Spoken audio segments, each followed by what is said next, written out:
Hey, Sully, how are you this morning? Pretty good, man. I don't know if you've heard the news just breaking this morning that Amir Mitchell, former Cedar Creek star football player, has been dismissed from Rutgers. What's your reaction to that? Well, I had not heard that, and it's an unfortunate situation right now. And you just hope that, whatever the reasons are or the reasons for the dismissal, that Amir, who obviously, has a ton of talent. I believe he had a rough a knee injury, I think, in preseason camp or in spring ball that kind of set him back. You hope that he can get his act together and land at another place and just sort of take advantage of the talent he has and not let it go to waste, basically. Yeah, I guess NJ.com reporting that he was dismissed for a violation of team rules. They didn't really get into any specifics. But, it's tough when you see a young athlete who's really not taking advantage of the opportunities that are given to him. Yeah, absolutely. And I believe, Amir also started off at Michigan and he had a situation there, ends up transferring to Rutgers. Things seem to be going well. And I think earlier this week, Rutgers coach Chris Ash kind of said that he wasn't on pace to get back, or I think they had anticipated him coming back from the knee injury at some point, but unfortunately, things haven't worked out for Rutgers, and you hope that there's a spot where he can kind of land and mature and sort of again take advantage of the football talent that he has that enabled him to get those scholarship offers to Michigan and Rutgers in the first place. So, Mike, we'll turn our attention back to high school football, and I got to apologize to Pleasantville coach Chris Sacco. I've been saying his name wrong. Sam Rodeo Jr. sent me a text. Hey, man, it's a Hamilton thing. It's Sacco, not Sacco. So. It's Sacco sub, Sacco the coach. So there's so many Saccos. I just assumed it was. But right, I apologize to Coach Chris Sacco. So I'll say it right from now on. But outstanding win by Pleasantville, man. It was a crazy game. I was out there. It was 7-0 in the first quarter, and then there was 99 points scored after that. Yeah, I mean, I was at the Holy Spirit Camden Catholic game, and obviously following along on Twitter and just seeing kind of people talking on the sidelines. Hey, it's 40-30. Hey, it's 50-40, and then it turns out to be 66-40. Or whatever it was, kind of like a Madden type of football game, basically, without any defense. So, but a huge win for Pleasantville. I can remember a year ago, Pleasantville played at Gloucester Catholic on this Saturday morning, and Gloucester Catholic beat Pleasantville. So for Pleasantville to come back last night, win that game 66-40, go to 6-1, take another step towards a possible South Jersey Group 2 playoff berth. Just a tremendous statement and growth about the growth of the Pleasantville program, and a big game for Pleasantville next Friday, going down to Middle Township, Middle Township at 3-4. And Pleasantville's going to need every win they can to try to get into those South Jersey Group 2 playoffs. So another big game for Pleasantville next Friday night. Yeah, I remember looking at the schedule before the season started, and I'm looking at Pleasantville, and I'm like, man, this team's going to need 7 wins to get into South Jersey Group 2, and I thought they could do it, if a couple things broke right for them. Yeah, basically they are going to probably need those 7 wins, especially in Group 2, which is a very competitive group. I mean, we've got a Group 2 game out in Egg Harbor City, Haddonfield at 5-1 going up against Cedar Creek at 5-2. The Cedar Creek people are taking this game like a playoff game because they feel if they lose to Haddonfield today, they might be on the outside looking in at 5-3 in South Jersey Group 2. So Group 2 is a very difficult group to get into. So Pleasantville's going to need every win they can. And like you said, there were a couple of games you looked at and said, hey, the Buena game, which Pleasantville wins in overtime to start the season. And last night, Gloucester Catholic was another one of those games where you said, hey, if Pleasantville's going to make a playoff run, they probably have to probably have to win these games. And they've done it. And the other thing that occurred to me about Pleasantville driving home is you look at Holy Spirit last night. Camden Catholic walks in there with a 28-game winning streak against South Jersey teams, and Spirit just dominates the game, physically overmatches Camden Catholic. They're up 30-3 at halftime. And you reflect back to how tough Pleasantville played Holy Spirit just a couple of weeks ago. Yeah. Pleasantville had a fourth-quarter lead in that game. So, Pleasantville, Muhammad Torrey at linebacker and running back, Samir Jones at quarterback. I mean, and Pleasantville is the real deal. Talking with Mike McGarry of the Press of Atlantic City. Mike, what do you make of Holy Spirit? They've played such a tough schedule. It almost seems like they don't mind playing a team like Camden Catholic because they feel like they're ready for it. Yeah, I mean, it seems like every week they've got a game. They're playing a game that could qualify as the game of the week. And last night, just an impressive performance. Elijah Gray runs for 2 touchdowns.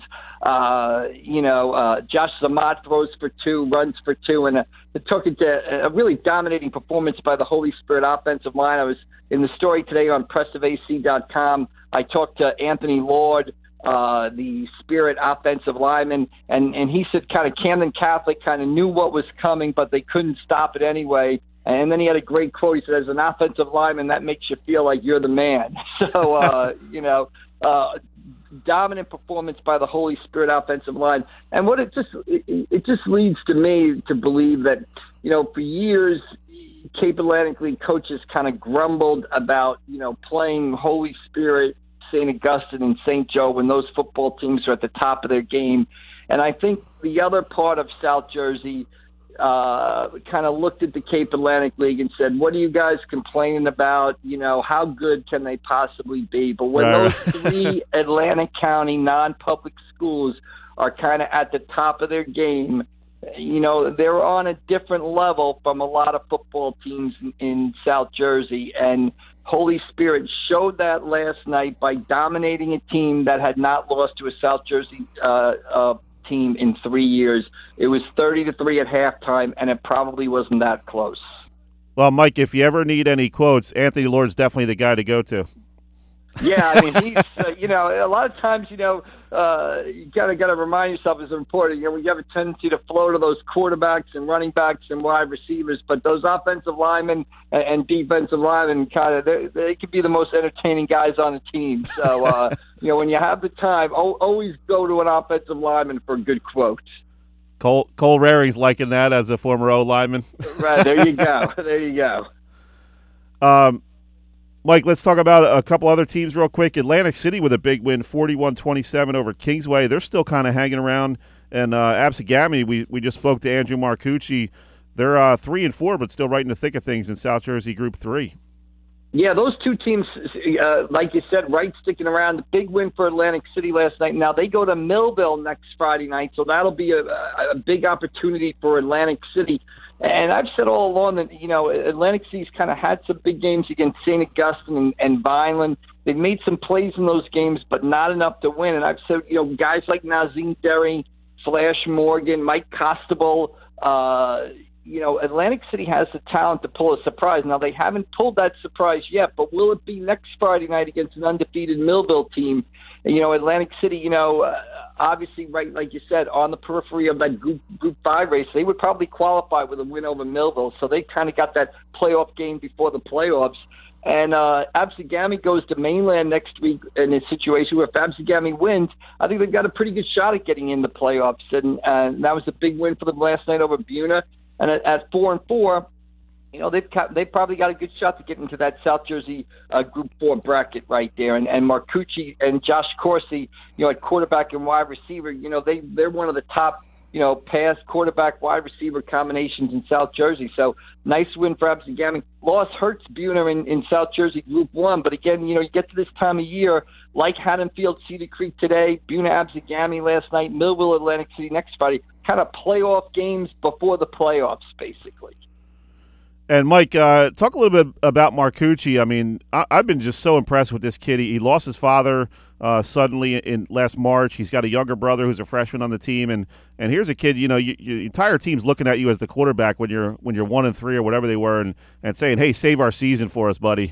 And he's really come through for him and just shows a lot about his character, his toughness, and just one of those kids you really just love covering as a high school sports reporter. Yeah, absolutely. You mentioned the sort of off-season kind of tragedy that he went through, and Bill Lacconi wrote a story for us saying that, Andrew had even considered about, hey, maybe I won't play, maybe I won't even play my senior season. But then he decided to come out and play, felt he owed it to his team and his father's memory to come out there and play, had a big game against Triton a couple of weeks ago, which has kind of ignited Absegami sort of on this role. And, just a tremendous leader and it kind of underrated him and Josh Corsi. As I said, you look at the statistics that they put up, they're up there with anybody. They're kind of underrated as a, quarterback wide receiver duo in South Jersey. And they go to they play Mainland next Friday night in a win situation, a must-win situation, where if they do get the victory, they got a good chance of getting in that South Jersey Group 4 playoff bracket. Talking with Mike McGarry of the Press of Atlantic City. And, Mike, before we let you go, I wanted to turn our attention to some of the female athletes in the area, most notably Tess Fisher from Vineland and Alyssa Aldridge from Mainland, kind of having two of the top female high school careers that we've seen in really a long time. Yeah, absolutely. Alyssa Aldridge kind of slowed by some a little nagging injuries at the beginning of this cross-country season, and that combined with some college visits that she had lined up kind of kept her out of the major meets early in September and the beginning of October. But I always say, cross-country is about running well, when there's a chill in the air and when the leaves start to drop from the trees. That's when it's important to be running well in cross country, not in early September and early October. And Alyssa's come back, won the Atlantic County Championship, won the Cape Atlantic League Championship. So she looks like she's in fine form. Starting next Saturday, we go into that cross-country championship part of the season with the South Jersey Championships at Delsea Regional. So, like you said, two-time Meet of Champions winner, going for 3 in a row, really unparalleled success. Brittany Sedbury, who coaches, trains Alyssa, won 2 Meet of Champions in the early 2000s. No Cape Atlantic League runner has ever won 3, so Alyssa has a chance to do that. And you mentioned Tess Fisher. She finally breaks through last Saturday, wins that state individual tennis championship. I believe the last Cape Atlantic League girl to win it was Jill Breslin of Holy Spirit. I'm going to say 1993. I could be off a year or two, but it was definitely the early 90s. So, Tess Fisher doing something that no other Cape Atlantic League girl had done in a quarter century. So you hit it on the head. You really have some outstanding athletes, in the midst of historic careers, and Tess Fisher and Alyssa Aldridge are perfect examples of that. Yeah, sometimes you just kind of have to take a step back for a moment and be like, we might not see this again for 20 years. You know what I mean? Well, 25 years, I'd be 87 when the next Tennis League girls tennis player rolls around and wins the state championship. So, I hope I will still have a little giddy up in my step at 87, but who knows? So that tells you, look, to me, 1993 doesn't seem like a long time ago, but it was 24 years. So, right. Tess Fisher does something that hasn't been done in a quarter of a century. It deserves to be celebrated. Well, hopefully you're still writing some awesome high school sports stories when you get to be up in your 80s. Yeah, I'll just have to have somebody figure out the Diet Coke machine for me at Wawa, because I'm certainly sure I won't be able to handle it, Good stuff, as always, Mike. We appreciate it, man. Have fun this weekend. Where you heading up to Cedar Creek today? Actually, I'm headed out to, another version of the Holy War up at St. Joe, St. Augustine at St. Joe. That rivalry, always a great one. Noon start up there in Hamilton. The return of Pete Lancetta to Hamilton, and all that goes with the, the multi-layers of intrigue that come together anytime St. Augustine, St. Joe, or Holy Spirit play each other. So it should be a good one up in Hamilton at noon today. Nice. Good stuff, man. We appreciate it as always, Mike. Enjoy the rest of your weekend. All right, see you down the road, Sully. Thanks for a few. Thanks, bud. See you later. That was Mike McGarry of the Press of Atlantic City.